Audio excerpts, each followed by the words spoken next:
Assalamualaikum warahmatullahi wabarakatuh. Alhamdulillahilladzi bini'matihi tatimmus shalihat. Nahmaduhu wa nasta'inuhu wa nastaghfiruh.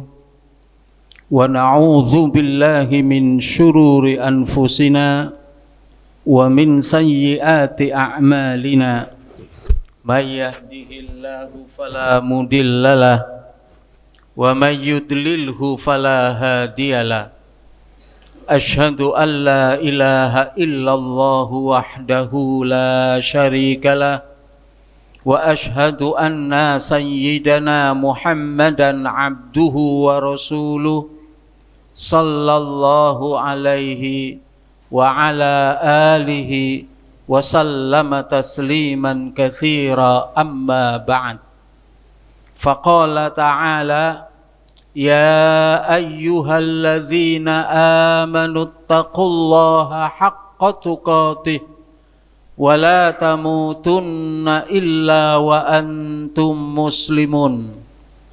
Bapak-bapak lan ibu-ibu ingkang minulya, kita bersyukur kepada Allah.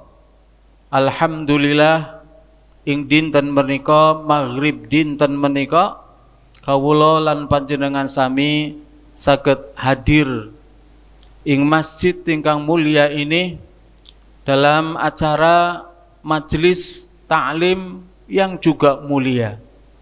Majelis taklim itu ngendika Kanjeng Nabi hafathumul malaikah, diaub-aubi, dinaung-naungi oleh para malaikat.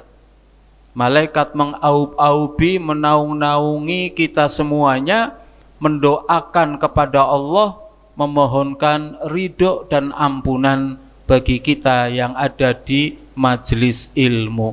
Mudah-mudahan kita semuanya akan mendapatkan ridho Allah, akan mendapatkan ampunan Allah Subhanahu wa ta'ala. Amin ya rabbal alamin. Bapak lan ibu ingkang minulya, malam hari ini kami ingin menyampaikan salah satu materi yang ada di Majelis Taklim Sekolah Tinggi Ilmu Akhirat. Namanya keren ya, Sekolah Tinggi Ilmu Akhirat. Tapi ini Majelis Taklim. Majelis Taklim Sekolah Tinggi Ilmu Akhirat. Ada beberapa materi di Majelis Taklim Sekolah Tinggi Ilmu Akhirat itu. Ada beberapa materi, semuanya ada 5 materi. Masing-masing materi itu punya sub-sub materi. Contoh, materi pertama itu memahami hakikat dan makna kehidupan. Hidup itu apa sih kan ngoten? Itu materi pokoknya. Nanti ada sub materi 4. 1.1 nanti sub materi yang pertama asal usul manusia menurut Al-Quran. Nanti yang kedua konsep ujian hidup, dunia sebagai tempat persinggahan sementara. Nanti 1.3 kewajiban beribadah dan beramal soleh sebagai tujuan hidup di dunia.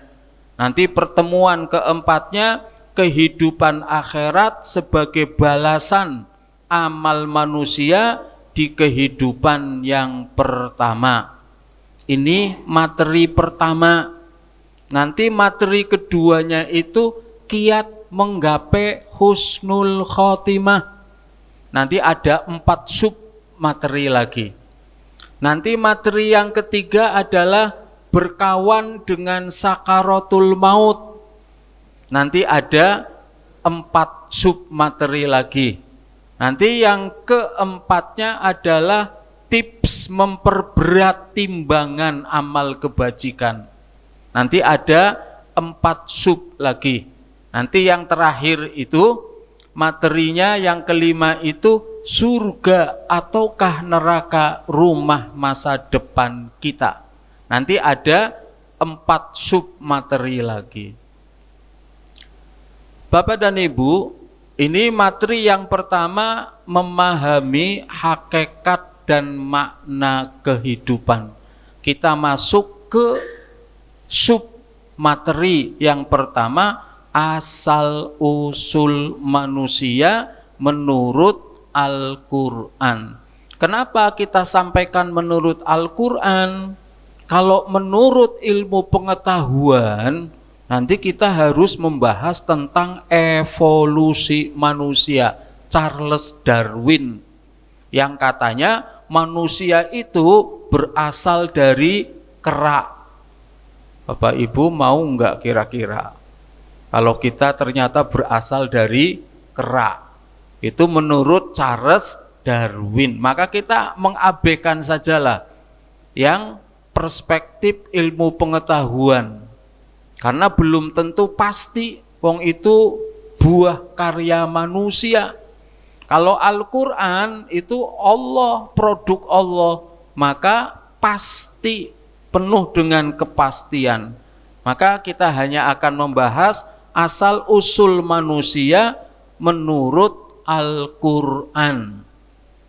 Bapak dan Ibu, sebenarnya materi ini kalau di tempat kami di kampus Majelis Taklim Sekolah Tinggi Ilmu Akhirat di Jalan Brantas 3, 1 kali pertemuan itu 2 jam. 1,5 jam kami menyampaikan, nanti setengah jamnya dialog. Nah kalau ini maghrib sampai isya, paling berapa, nggak sampai 1 jam kan itu. Sehingga nanti akan kami potong-potong. Misalnya kami di sini ada lagu Maresnya Setia, nggak usah karena ini di masjid disetel. Ada juga nanti beberapa video, ya tidak usah. Kita masuk saja asal usul manusia menurut Al-Quran. Membahas masalah asal usul manusia, maka kita tidak bisa mengabaikan surat Al-Baqarah ayat yang ke-30. A'udzu billahi minasyaitonir rajim. Wa idz qala rabbuka lil malaikati inni ja'ilun fil ardi khalifah qalu ataj'alu fiha may yufsidu fiha wa yasfikud dima' wa nahnu nusabbihu bihamdika wa nuqaddisu lak qala inni a'lamu ma la ta'lamun. Bapak dan Ibu, ayat ini menceritakan tentang rencana Allah yang akan menciptakan khalifah di muka bumi. Yang khalifah di muka bumi ini adalah kita manusia. Allah menciptakan banyak makhluk, ada malaikat, ada jin. Jin nanti beranak pinak, ada iblis, ada setan dan seterusnya. Manusia, binatang, tumbuhan dan lain sebagainya. Gunung, laut dan lain sebagainya. Sebegitu banyak makhluk ciptaan Allah yang akan Allah jadikan khalifah di bumi adalah manusia. Khalifah itu, kenapa manusia dikatakan khalifah? Khalifah itu dinamakan khalifah karena generasi demi generasi.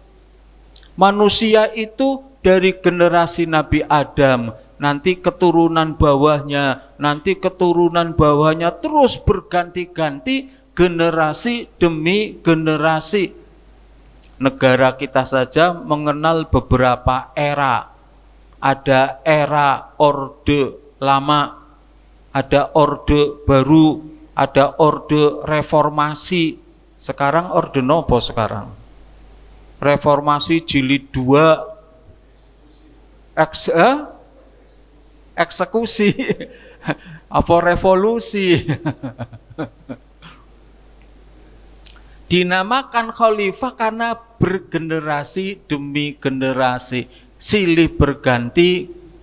Terus yang kedua dinamakan khalifah karena punya misi. Misinya apa? Kulo panjenengan manusia ini punya misi dari Allah. Misinya menciptakan bumi. Misi yang Allah bebankan kepada kita, Bapak dan Ibu, kita dijadikan makhluk di muka bumi ini, kemudian dijadikan khalifah, kita punya misi. Misine nopo? Menciptakan bumi yang kita tempati ini seperti surga dalam bentuk mini. Misi kita itu loh. Kita itu diberi tugas, dan misi tugas itu tidak diberikan kepada makhluk yang lain.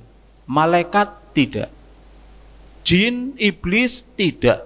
Binatang tidak, hanya kita nih manusia dijadikan khalifah itu untuk membangun bumi yang kita tempati seperti surga dalam bentuk mini. Intinya itu loh. Dulu moyang kita, bapak ibu kita, Nabi Adam dan Ibu Hawa pernah tinggal di surga. Menikmati segala kenikmatan yang ada. Melanggar, ada larangan Allah, jangan dekati pohon ini. Wala taqraba hadhihi syajarah. Jangan dekati pohon ini. Pohon apa? Pohon apa?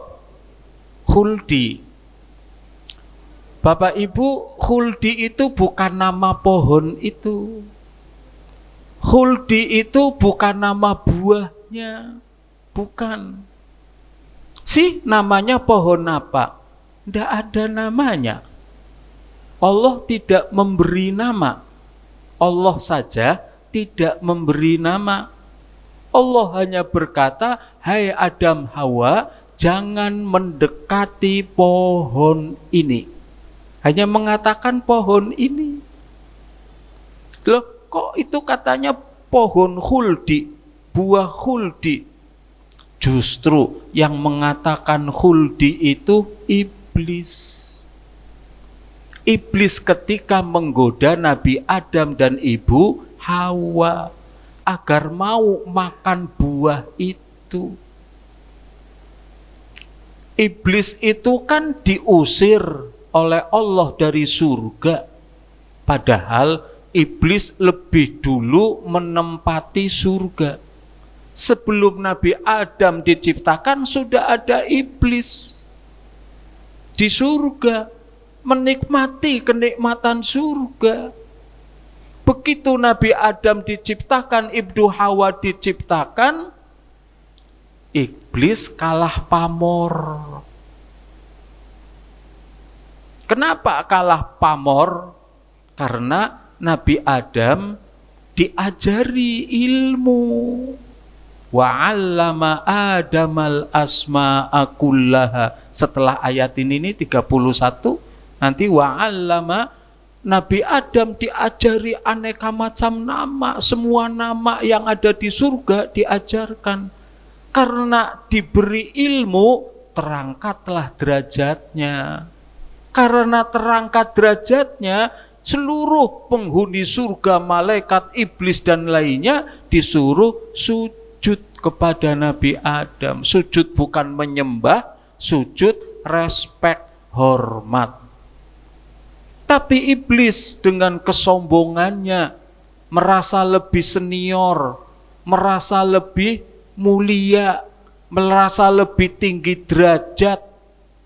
Iblis nanti berkata, aku diciptakan dari api, Adam dari tanah. Iblis merasa api lebih mulia daripada tanah. Bapak Ibu, ada cerita kiai dengan santrinya. Santrinya berkata, Pak Yai, pantes dong iblis siap masuk neraka jahanam.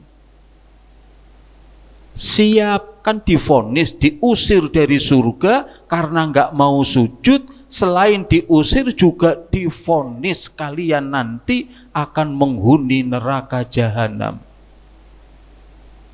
Siap, daripada tobat kemudian nurut sujud kepada Nabi Adam, mendingan saya masuk neraka jahanam. Santrinya berkata, pantes Pak Kiai, kan neraka kan geni. Iblis diciptakan dari geni melebu geni. Tambaro, beda dengan kita, diciptakan dari tanah. Pak Kiainya kira-kira pripun kinten-kinten. Angger ora dilempengaken santrine keblinger loh.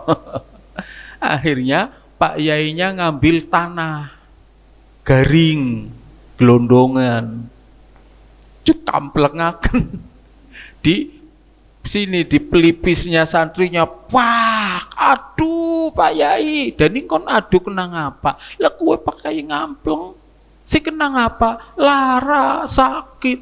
Loh, kamu dikampleng pakai tanah kue. Loh, kamu diciptakan dari apa? Tanah. Loh, tanah kena tanah dan ini sakit. Berarti nanti iblis pun walaupun diciptakan dari api, masuk ke dalam api neraka, tetap merasakan sakit. Tapi ya, rasa sakit yang dirasakan iblis dengan yang dirasakan oleh manusia yang tergoda oleh iblis, yang ikut jejak iblis masuk ke neraka, dia panasnya ya lebih dirasakan oleh manusia ya. Mestinya kan gitu ya. Jadi Bapak Ibu, iblis merasa lebih mulia, merasa sombong. Maka akhirnya tak mau sujud kepada Nabi Adam. Akhirnya divonis. Nah, dikeluarkan dari surga. Dendam dong. Di surga kan enak. Di surga kayak tahu melebu surga bahaya. Surga itu enak, semuanya tinggal menikmati. Bapak Ibu, Nabi Adam, Ibu Hawa kan diusir juga dari surga, diturunkan ke bumi. Ketika pertama kali turun di bumi, Nabi Adam itu tidak lama kemudian perutnya sakit sendirian no. Kan waktu itu hanya Nabi Adam dan Ibu Hawa yang ada di bumi. Dunia milik berdua benar-benar nih. Tapi itu pun berjauhan. Nabi Adam ada di daerah India, Ibu Hawa ada di Saudi, Jeddah. Jauh terpisah. Nah, Nabi Adam, Ibu Hawa itu ketika hari-hari pertama di bumi, yang pertama dirasakan perut sakit. Bingung dia. Kan di surga nggak pernah sakit perut. Nggak ada kan? Perutnya sakit. Akhirnya Allah kirimlah malaikat Jibril. Dam, ke bahasa Tegal ngoten. Dam, ke kon wetenge lara karena kon ngeli. Ngeli siapa? Ya karena ben diisi perutnya pengen makan. Terus makannya apa? Di surga kan tinggal ambil, sudah terhidang semua. Terus makannya apa? Kan diajari itu buah-buahan. Buah-buahan pun harus dipilih dong yang sudah matang. Sing maksi enom dimakan ya sepet kecut ora enakan. Udah makan buah-buahan, lo kan buah-buahan terus diajari lagi tuh ada biji-bijian. Ambil biji-bijian, kacang misalnya, dimakan. Alot, kalau biji-bijian kayak beras, kayak apa gitu, jagung, itu enggak langsung dimakan kayak buah-buahan, dimasak caranya priben. Itulah susahnya di dunia. Setelah turun di dunia, betapa repotnya. Di surga tinggal tersedia semua tuh. Nah, iblis ketika terusir dari surga dendam. Gara-gara Adam. Angger jare wong Tegal, barji barbe. Bubar siji, bubar kabeh. Tiji tibe. Mati siji, yo mati kabeh. Aku terusir dari surga gara-gara Adam Hawa ke. Ora bisa, mereka pun harus terusir dari surga. Mulai rekayasa, ngarang-ngarang, nipu, ditipu akhirnya. Ditipu apa? Adam, Hawa, kalian nggak boleh deketi pohon kue oh ya, karena pohon kue buahnya enak. Bukan sekedar enak. Angger kalian makan buah itu, kalian kekal di surga, tidak akan keluar. Nah, kekal kan khulud, itu buah khuldi, buah kekekalan. Makanya kamu dilarang. Wis mangan, wis pangan bae. Dia kayak kue bahasa Tegal. Dirayu seperti itu, yang akhirnya tergoda. Yang tergoda pertama sinten? Ibu Hawa. Kadang perempuan pertahanannya kan lebih lemah tuh. Ibu Hawa tergoda, bukan hanya mendekati, yang dilarang kan mendekati pohon. Ini bukan sekedar mendekati, setelah mendekati memetik buahnya, memakan buahnya. Ada riwayat, tapi ini Israiliyat, belum tentu benar, lebih akeh salah. Riwayatnya pripun? Ibu Hawa itu makan buah itu sampai rong elegan, 2 nelan, sampai ditelan, sampai masuk ditelan 2 telanan. Apa bahasa Indonesia apa? Elegan kalau bahasa Indonesia. Rong legan kan. 2 biji. Ya wis rong legan. Yang akhirnya tumbuh di sini. Iya, nah buahnya tumbuh nih 2. Kalau Nabi Adam ndak sempat keburu sadar tobat, masih di tenggorokan, maka jadi jakun. Nah, saya katakan itu belum tentu benar, karena berarti sebelum makan buah khuldi Nabi Adam nggak ada jakunnya. Berarti sebelum makan buah khuldi itu Ibu Hawa nggak ada ininya. Kan kayaknya mboten nggih. Ya mesti sudah ada ininya Ibu Hawa lah kan gitu. Makanya itu belum tentu. Tapi yang jelas mereka memakan buah itu yang akhirnya Allah marah, mereka berdua diusir. Nah, Bapak dan Ibu, ayat ini sebelum Allah menciptakan Nabi Adam dan Ibu Hawa, Allah memberitahu ke malaikat, "Hei malaikat, saya akan menciptakan khalifah di muka bumi." Ini memberitahu, bukan izin. Wong Allah tidak harus izin, apalagi izinnya kepada malaikat. Malaikat di bawahnya Allah, dan tidak ada yang di atasnya Allah, setara saja tidak ada. Nah, malaikat menjawab, ini jawabannya di sini, ataj'alu fiha mayyufsidu fiha wa yasfikud dima. Ya Allah, apakah engkau akan menciptakan khalifah manusia di muka bumi yang kerjanya nanti membuat kerusakan di muka bumi, dan juga akan saling menumpahkan menumpahkan darah. Leres boten, manusia membuat kerusakan. Kayak laut bener-bener dipageri, ditancepi pring. Saling menumpahkan darah. Gelut bacok-bacokan. Ini Jogja lagi rame. Rame nopo? Madura sama Papua. Suku Madura sudah membuat tangan tertulis disebar terbuka. Ayo kita carok. Nang tang gelut carok nganggo celurit toh. Kalau carok berarti salah satu atau dua-duanya mati kan itu. Tidak akan berhenti sebelum ada yang mati. Sama Papua ditantang carok. Gara-gara ini jare wong Papuane nakal suka jukuti panganan nang warung Madura orang bayar dan seterusnya. Sering berbuat kayak gitu, kayak lagi rame kayak. Maksudnya carok kan saling menumpahkan darah. Kue kerja manusia. Bahkan tidak jarang bukan sekedar bacok-bacokan, dibunuh, dipotong-potong, dimutilasi. Setan sampai kayak gitu enggak?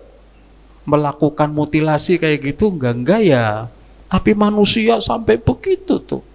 Nah, malaikat yang dikabari seakan protes, buat apa engkau ciptakan manusia yang nantinya membuat kerusakan dan saling menumpahkan darah. Ulama sampai berdiskusi. Jadi malaikat bisa ngomong kayak kue ya, wis ngerti bahwa manusia nanti kerjanya ngerusak dan menumpahkan darah. Si bisa ngerti si ngendi kan betul. Ulama mengatakan, oh mungkin mereka pernah dikasih tahu oleh Allah pada momen sebelum ini bahwa manusia itu nanti akan kerjanya begini, bisa jadi kayak gitu. Ada lagi ulama yang mengatakan kemien wis tahu ana, dulu sudah pernah ada makhluk diciptakan oleh Allah, kerjanya ya kayak begitu. Lah ini Allah mau menciptakan lagi, nanti kerjanya lah kayak begitu. Ada yang mengatakan begitu juga, tapi persisnya wallahu a'lam. Tapi kemudian Bapak Ibu, Allah menjawab, inni a'lamu ma la ta'lamun. Aku Allah luwih ngerti. Sementara kalian hei malaikat orang ngerti. Maksudnya nopo niku? Maksudnya Bapak Ibu, Allah sudah punya rencana. Ketika Allah akan menciptakan manusia di muka bumi, bagaimana biar manusia tidak seperti yang dikhawatirkan malaikat? Bagaimana biar manusia tidak membuat kerusakan? Bagaimana biar manusia tidak saling menumpahkan darah? Nah, Allah sudah punya rencana. Allah bukan hanya menciptakan manusia saja, tapi Allah juga membuat perencanaan agar tadi tidak membuat kerusakan dan agar tidak saling menumpahkan darah. Dan agar manusia berhasil menjalankan misi sebagai khalifah, menciptakan bumi yang ditempati seperti surga dalam bentuk mini. Surga dalam bentuk mini pripun? Tadi surga kan serba enak tuh, fasilitasnya serba gampang.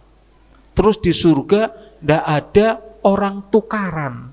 Tidak ada, paling tukaran iblis sama Nabi Adam tadi. Sementara nanti surga yang kita akan masuk di dalamnya nanti, insya Allah, amin, itu tidak akan ada tukaran, tidak akan ada orang nyebar hoax, nggak akan ada saling bacok, saling bunuh, nggak ada. Yang ada adalah keharmonisan hidup. Lah di dunia kenapa pada tukaran antar manusia kening nopo, Pak? Kan karena rebutan nggih. Rebutan jatah, rebutan harta, rebutan kursi, rebutan laut, rebutan HGB, apa SHM, apa rebutan macam-macam lah. Rebutan lanang, rebutan wadon, rebutan duit, jabatan. Lah kalau di surga yang mau direbutkan nopo? Gak ada rebutan. Pengen apa? Pengen apa? Nyoh. Gak ada makanya tuh. Nah, tugas kita maksudnya menjadikan bumi yang kita tempati seperti surga walau dalam bentuk mini. Artinya apa? Kita di mana kita hidup, kita pun bisa hidup harmonis dengan sesama kita. Bukan hanya sesama manusia, dengan lingkungan juga. Bagaimana menciptakan keharmonisan hidup.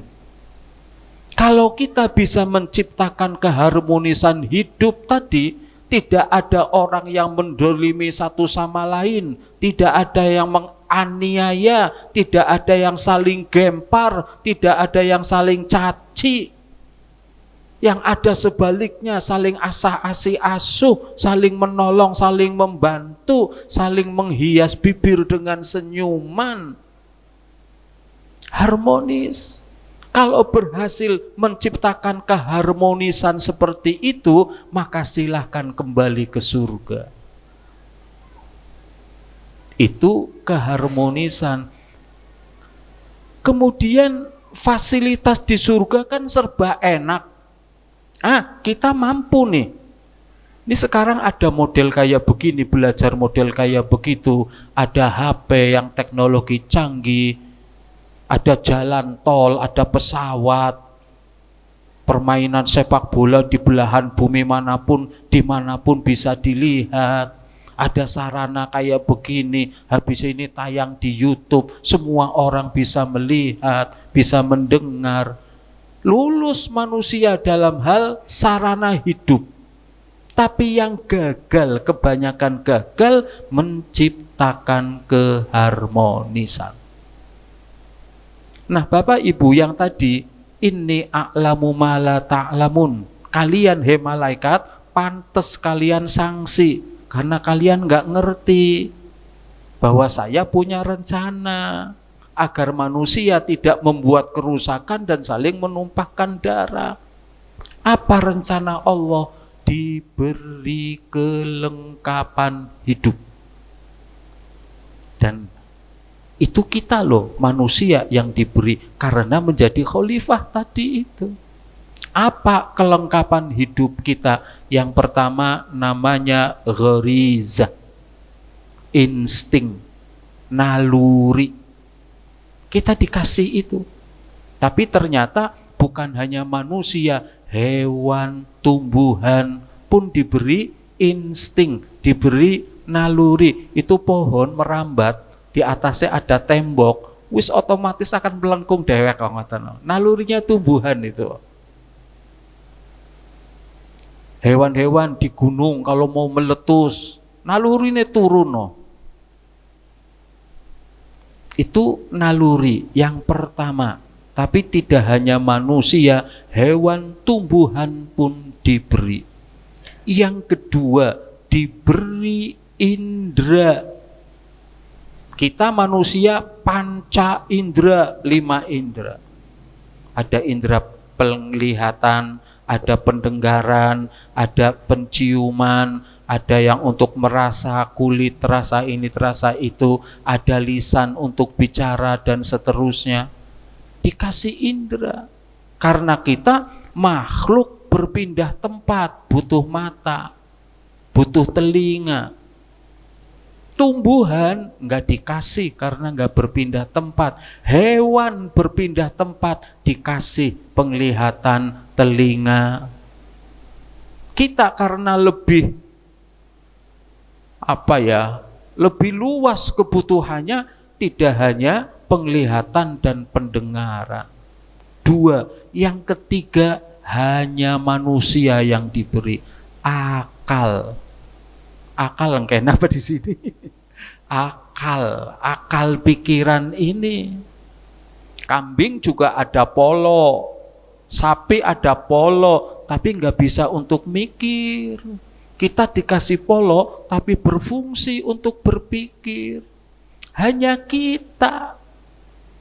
Maka manusia dengan akal yang Allah berikan, dia harus mampu menggunakan akalnya. Untuk apa? Untuk membuat sarana. Biar sarananya canggih, lengkap, mirip kayak surga. Dengan akalnya membuat keharmonisan hidup. Mikir, angger ngampleng wong lara ya, aku bedi kampleng ora gelem, kan gitu. Angger mencaci sakit ya, dicaci dikatain jelek ya, saya jangan melakukan itu. Akalnya jalan. Terus yang keempat, agama. Hanya dua yang diberikan ke manusia tok, akal, agama. Akal, manusia masih bisa tertipu akalnya. Pinter tapi untuk berbuat kejahatan. Dikasih agama, itu boleh, itu enggak boleh, itu halal, itu haram. 4 kelengkapan yang Allah berikan inilah kalau dimaksimalkan, dimanfaatkan, pasti manusia tidak akan seperti yang dikhawatirkan oleh malaikat. Membuat kerusakan dan saling menumpahkan darah. Itu yang malaikat kan nggak tahu. Allah mengatakan, aku lebih tahu. Allah punya rencana. Bikin khalifah di muka bumi manusia, nih tak kasih perangkat ini. Bapak dan Ibu baru sebentar, baru di halaman pertama ya. Makanya ada berapa halaman ini. Ini baru penciptaan Nabi Adam sebagai manusia. Nah, manusia yang diciptakan pertama kali Nabi Adam, bukan ketek. Kan kalau evolusi Darwin itu kan berarti belum ada manusia, adanya monyet. Jadi monyetnya masih pirang-pirang. Monyet sih baik kita. Nabi Adam manusia pertama. Diciptakan dari apa? Dari tanah. Tanahnya tanah yang apa? Nah, ini proses penciptaan manusia dari tanah.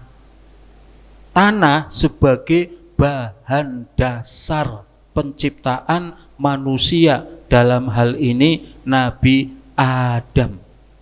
Tanahnya pun tidak langsung jadi, Pak. Melalui step by step juga. Allah menciptakan Nabi Adam tidak kun fayakun langsung jadi.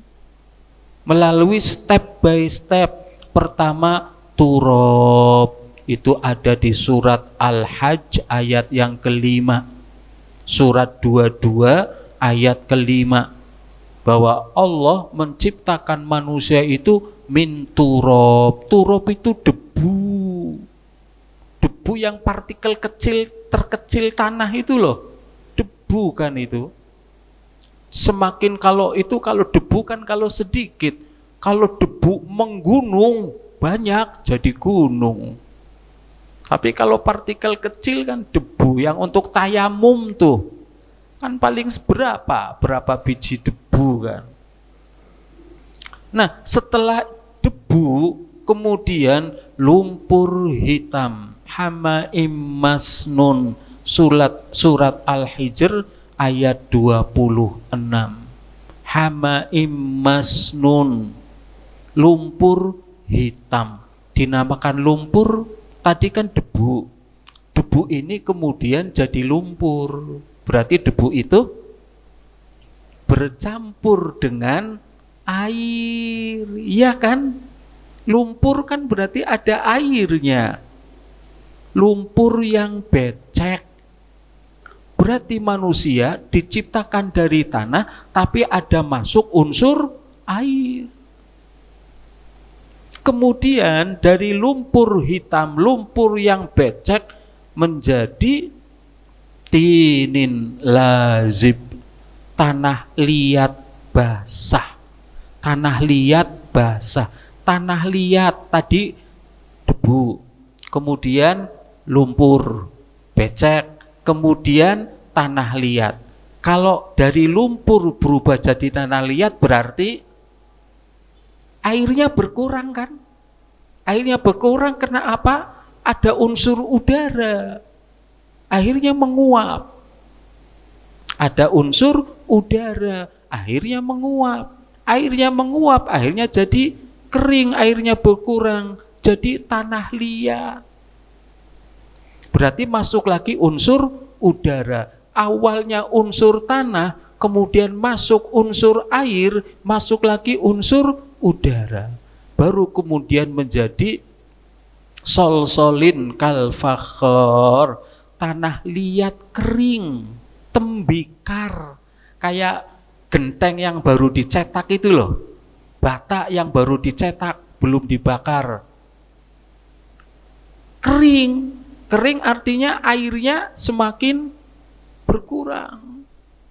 Akhirnya jadi bentuk seperti manusia, baru kemudian Allah tiupkan ruh. Jadilah Nabi Adam alaihi salam. Itu proses penciptaan manusia pertama dari tanah. Tanahnya berproses seperti itu, itulah Nabi Adam.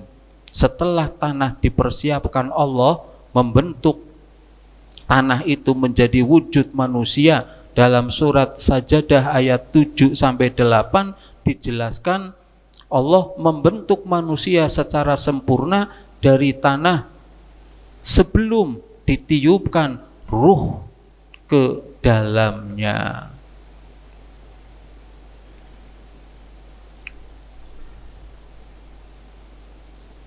Peniupan ruh. Surat Al-Hijr ayat 29. Maka apabila aku telah menyempurnakan kejadian Nabi Adam, kemudian Allah tiupkan ke dalamnya ruh. Min ruhi, ruh dikatakan di situ min ruhi, dari ruhku. Maka ruh itu dari Allah.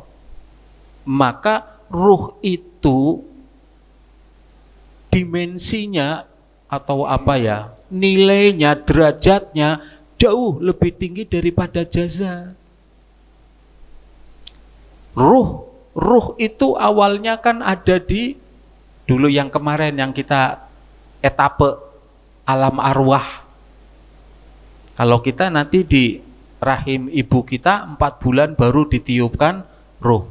Nabi Adam setelah tanah dibuat ditiupkan ruh. Tapi jenengan jangan bertanya, Nabi Adamnya bentuknya udah kayak manusia, anak tangannya, anak kukune, anak ada jantungnya, ada paru-parunya. Ya wallahu alam, itu nggak bisa diceritakan, nggak akan ada jawabannya. Wallahu alam. Di sini Quran pun Allah sebatas menggambarkan seperti ini. Ditiupkanlah ruh. Maka kemudian manusia berkembang biak. Baru setelah Nabi Adam proses penciptaan Ibu Hawa. Nanti setelah proses penciptaan Ibu Hawa, proses penciptaan kita semua. Nabi Adam berbeda dengan Ibu Hawa proses penciptaannya. Kita Qabil Habil itu sudah berbeda lagi. Tapi waktunya sudah habis. Wallahu a'lamu bissawab. Bapak dan Ibu, mohon maaf atas segala kekurangan. Kita tutup dengan kafaratul majlis. Subhanakallahumma wa bihamdika asyhadu an la ilaha illa anta astaghfiruka wa atubu ilaik. Wabillahi taufiq wal hidayah. Wassalamualaikum warahmatullahi wabarakatuh.